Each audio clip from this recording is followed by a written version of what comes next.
नमस्ते बच्चों। पिछले वीडियो में हमने जन्मदिन कहानी आधी पढ़ी थी। इस वीडियो में हम आगे की कहानी पढ़ेंगे। तो चलिए पढ़ते हैं हम कहानी जन्मदिन। शीला मौसी मुंह बनाकर बोली, क्या बताऊं बेटे, इस ब्लॉक की पानी की टंकी की सफाई हो रही है। कोई बात नहीं बच्चों, अच्छा बुरा तो होता ही रहता है। तुम लोग खाना खाओ, अड़ोस पड़ोस में देखते हैं, कहीं न कहीं से पानी तो मिल ही जाएगा।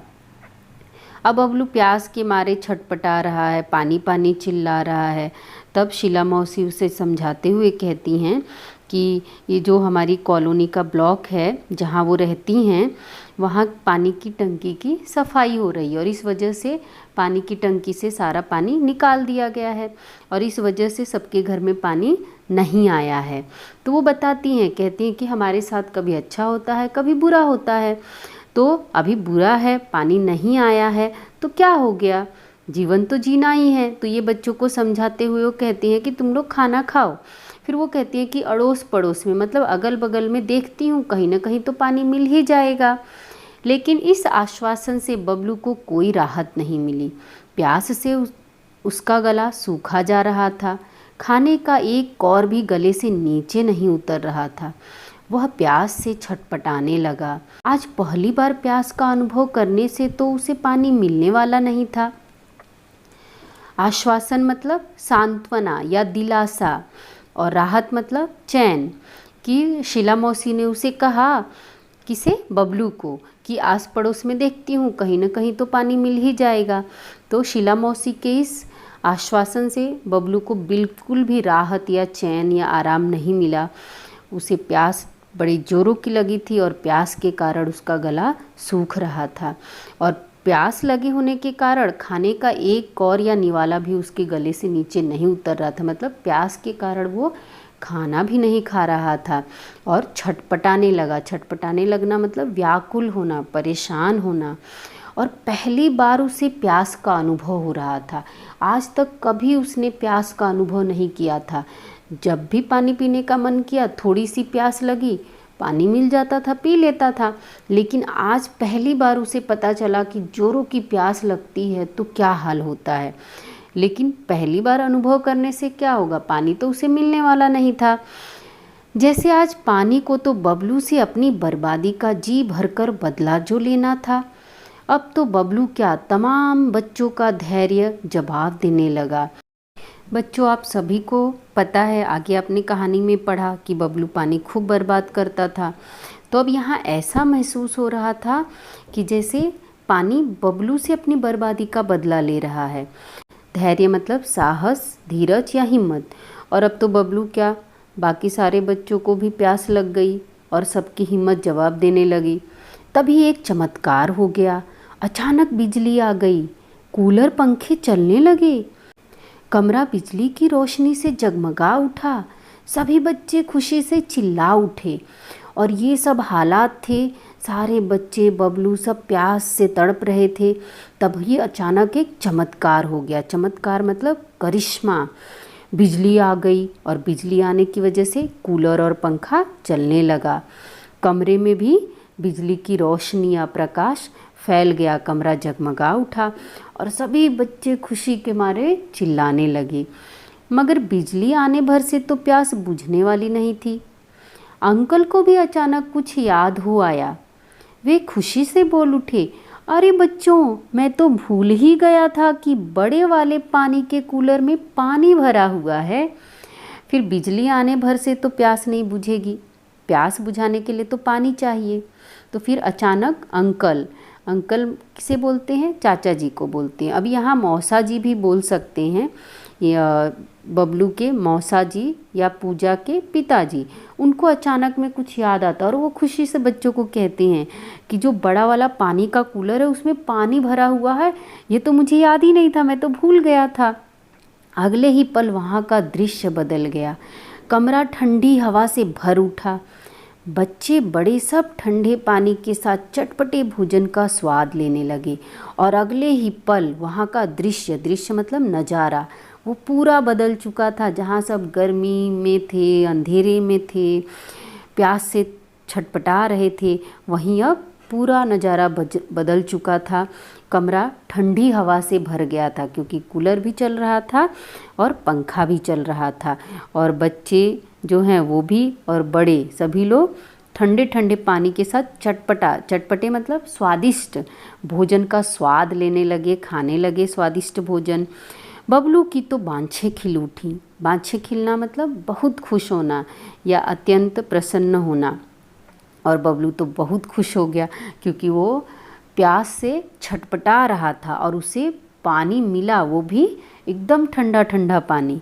चलने से पहले शीला मौसी और माँ एक दूसरे को देख कुछ मुस्कुराए, और जब विदा होने की बारी आई, अपने अपने घर जाने की बारी आई, तो शीला मौसी और बबलू की माँ एक दूसरे को देखकर मुस्कुराने लगी। इस मुस्कुराहट के पीछे छिपा रहस्य बबलू नहीं समझ पाया। रहस्य मतलब राज, या जिसे आप इंग्लिश में सीक्रेट कहते हैं। तो शीला मौसी और माँ एक दूसरे को देखकर मुस्कुराती हैं, इसके पीछे क्या गुप्त बातें या राज था वो बबलू कभी समझ नहीं पाया। घर पहुँचने पर माँ को बबलू किसी सोच में डूबा दिखाई पड़ा। बबलू कुछ नहीं बोला। शीला के यहाँ जो घटना हुई वह अब भी उसकी आंखों के आगे घूम रही थी। बबलू घर पहुँच गया। घर पहुँचने पर भी बबलू सोच में डूबा हुआ था, वो कुछ नहीं बोल रहा था। और शीला मौसी के यहाँ जो घटना घटी थी कि गर्मी का एहसास हो रहा था, प्यास लगी थी, पानी नहीं मिल रहा था, ये सारी बातें उसकी आंखों के सामने घूमने लगी। अपने आंगन की गौरैया की प्यास से खुली चोंच, बाहर सड़क की नाली में जीभ निकाले हाफता हुआ टॉमी। फिर उसे याद आता है कि जो हालत उसकी शीला मौसी के यहाँ हुई थी, उसी हालत में वो गौरैया एक चिड़िया का नाम है जो हमारे देश में धीरे धीरे लुप्त होते जा रही है।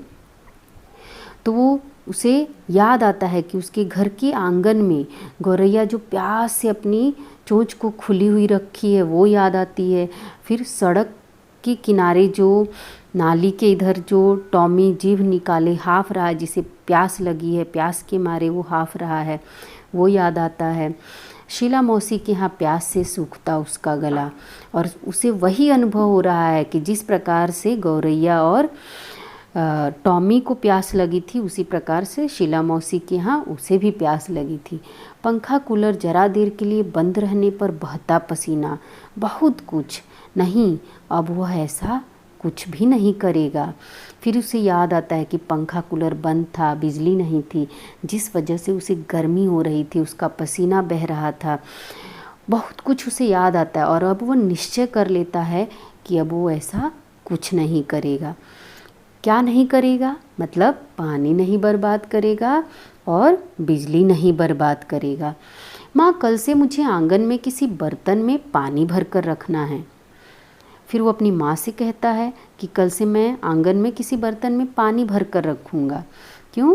क्योंकि जो गौरैया प्यासी हुई उसके आंगन के यहाँ आकर बैठती है और प्यास से उसकी चोंच खुली रहती है, तो अब वो समझ गया है कि गौरैया को भी उसे पानी देना चाहिए। माँ हंसकर बोली, तेरे कारण पानी बर्बाद होने से बचे तब न रखें। फिर माँ यहाँ हंसकर उसे कहती हैं कि तेरी वजह से पानी बर्बाद होने से बचेगा तब तो मैं गौरैया के लिए पानी रखूँगी। माँ, पानी की एक बूंद भी बर्बाद नहीं होगी। बबलू आत्मविश्वास से भरकर बोला। अब बबलू अपनी माँ से कहता है कि वह पानी की एक बूंद भी बर्बाद नहीं करेगा। उसे अपने आप पर विश्वास था, यकीन था कि वो सच में पानी बर्बाद नहीं करेगा। मगर बबलू कभी यह नहीं जान पाया कि शीला मौसी के यहाँ जन्मदिन की पार्टी में जो कुछ हुआ वह एक नाटक मात्र था। मात्र मतलब सिर्फ या केवल। लेकिन बबलू इस बात को कभी नहीं जान पाया कि शीला मौसी के यहाँ जन्मदिन में जो कुछ हुआ, बिजली नहीं थी, पंखा कूलर नहीं चल रहे थे, पानी नहीं था, प्यास की वजह से उसका बुरा हाल हो रहा था, ये सिर्फ एक नाटक था। इस बात को वो कभी नहीं समझ पाया। उसे सबक सिखाने के लिए, सबक मतलब सीख, शिक्षा, तो उसे ये जो नाटक खेला गया था उसे सबक सिखाने के लिए, उसे शिक्षा देने के लिए कि बिजली और पानी नहीं बर्बाद करना चाहिए। तो इस बात को वो कभी समझ नहीं पाता है। माँ ने चलने से पहले शीला मौसी को फ़ोन पर बबलू की इस आदत के बारे में बता दिया था। और माँ ने शीला मौसी के यहाँ पूजा के जन्मदिन पर जाने से पहले फ़ोन करके बता दिया था कि बबलू पानी बर्बाद करता है, बिजली बर्बाद करता है, उसे कितना भी समझाओ सुधरता नहीं है। शीला मौसी ने भी कुछ करने का भरोसा दिया था। भरोसा मतलब यकीन। और शीला मौसी ने भी बबलू की माँ को ये भरोसा दिया था कि वो उसको सुधारने के लिए कुछ न कुछ करेंगी। उन्होंने यही नाटक किया जो कि पूरी तरह कामयाब रहा। कामयाब मतलब सफल। और उन्होंने वो नाटक किया और वो नाटक पूरी तरीके से कामयाब हो गया या सफल हो गया। क्यों सफल हो गया? क्योंकि बबलू को समझ में आ गया कि पानी और बिजली बर्बाद नहीं करनी चाहिए। अब तो बबलू खुद भी अपने दोस्तों को समझाता है कि पानी और बिजली अनमोल हैं। अनमोल मतलब होता है बेशकीमती या जिसकी कीमत न लगाई जा सके, इतना मूल्यवान जिसकी कीमत न लगाई जा सके। अब तो बबलू तो खुद समझ चुका है, लेकिन वो अपने दोस्तों को भी अब समझाता है कि पानी और बिजली अनमोल है, इनकी कभी कीमत नहीं लगाई जा सकती। और उन्हें बताता है कि इन्हें भविष्य के लिए बचा कर रखो। भविष्य मतलब आने वाला समय। और वो अपने दोस्तों को बताता है कि पानी और बिजली हमें अपने भविष्य के लिए भी बचा कर रखना चाहिए। तो देखिए बच्चों, इतनी मज़ेदार कहानी है। कहानी के साथ साथ हमें एक सीख भी मिल जाती है कि पानी और बिजली हमारे जीवन के लिए अत्यंत उपयोगी हैं। तो बच्चों, आप में से भी कुछ बच्चे ऐसे होंगे जो जाने अनजाने कभी पंखा चालू छोड़ देते होंगे, एसी चालू छोड़ देते होंगे, या फिर पानी बर्बाद करते होंगे। गर्मियों के समय में शरीर को ठंडक पहुँचे इसके लिए घंटों नहाते होंगे। तो बच्चों, लेकिन थोड़ी सी खुशी के लिए हमें अपनी अनमोल धरोहर जो है, जो प्रकृति ने हमें दिया है, पानी बिजली, उसे हमें बर्बाद नहीं करना चाहिए। इन चीज़ों को हमें संभाल कर रखना चाहिए। जैसे हम अपना पैसे, धन दौलत, सोना चांदी सब संभाल कर रखते हैं, वैसे ही हमें पानी और बिजली को भी बचाना चाहिए। जितनी आवश्यकता है उतना ही पानी और बिजली खर्च करना चाहिए। तो मुझे उम्मीद है बच्चों, आप बबलू के जैसे समझदार हो गए होंगे और ऐसी गलती अब दोबारा नहीं करेंगे। पहले वीडियो में मैंने आपको शब्दार्थ दे दिए थे, उम्मीद करती हूँ आपने लिख लिया होगा। अब हम प्रश्नोत्तर पर आते हैं। आपकी पाठ्य पुस्तक में दिया है भाषा की ओर, शब्द युग्मों की जोड़ियाँ मिलाओ। शब्द युग्म क्या होता है? सबसे पहले हम ये जानते हैं। शब्द युग्म दो शब्दों के जोड़ी को कहते हैं या पेयर को कहते हैं, जिनके बीच में योजक चिन्ह होता है। शब्द युग्म के दोनों शब्द योजक चिन्ह से जुड़े होते हैं। योजक चिन्ह क्या होता है? डैश जैसा होता है ना, उसे योजक चिन्ह कहते हैं। इस पाठ में बहुत सारे शब्द युग्म दिए गए हैं। मैंने आपको पहले नहीं बताया क्योंकि बाद में ये प्रश्न दिया हुआ है। तो चलिए देखिए, अड़ोस का क्या होगा? पड़ोस। बारी का बारी। अच्छा का बुरा। नहाना वहाना। हंसी खुशी। शब्द युग्म में भी कई प्रकार के शब्द युग्म होते हैं। एक तो शब्द युग्म होते हैं जो एक ही शब्द दो बार आते, जैसे बारी बारी।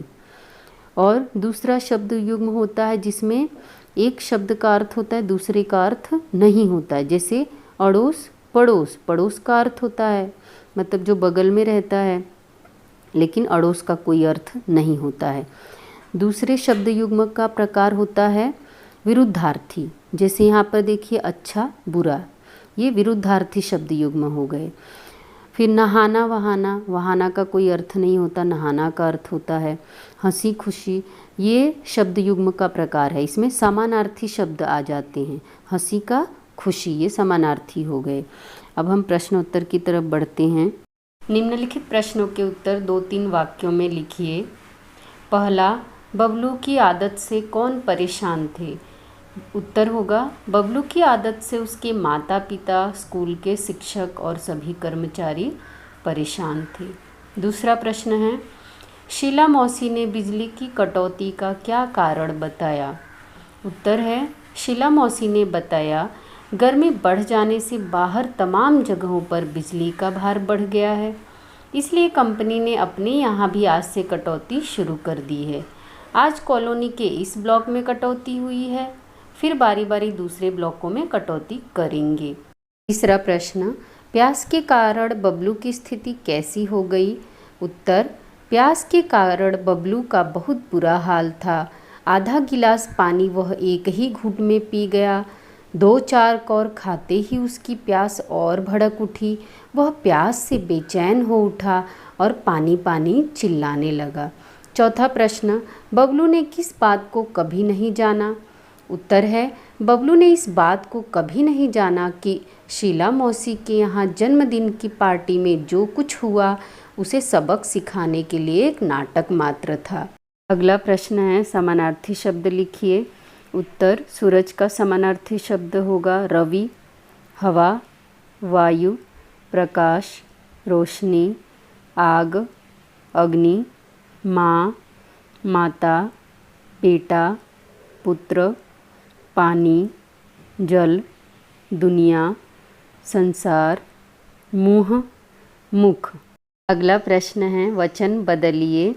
उत्तर, आँख का बहुवचन होगा आँखें, कमरा, कमरे, घटना, घटनाएं, नाली, नालियाँ, आदत, आदतें, बूंद, बूंदें, गुब्बारा, गुब्बारे, टंकी, टंकियाँ, मोमबत्ती, मोमबत्तियाँ।